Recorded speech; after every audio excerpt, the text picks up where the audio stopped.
Сәлем достар, бүгін сіздермен пирожкидің ең оңай жасалу жолымен бөлісемін.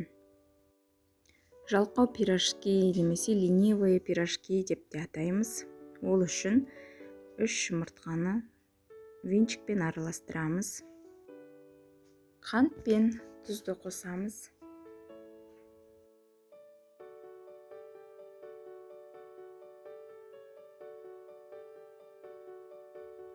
Жұмыртқаның үстінен айранды қосып, тағы да араластырамыз.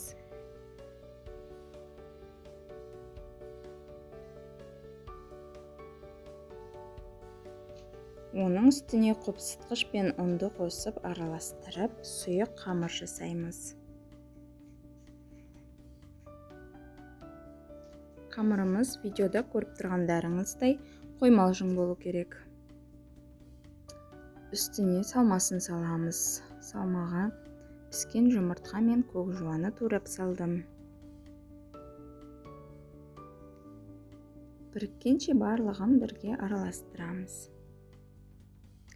Видеода көріп тұрғандарыңыздай табада пісіреміз. Ал асты үстін қызартып пісіріп аламыз.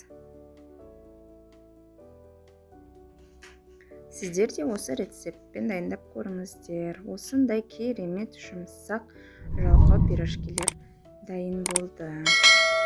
Сіздермен болған ләззат. Менің каналыма тіркелуді, лайк басуды, комментарий жазуды ұмытпаңыздар.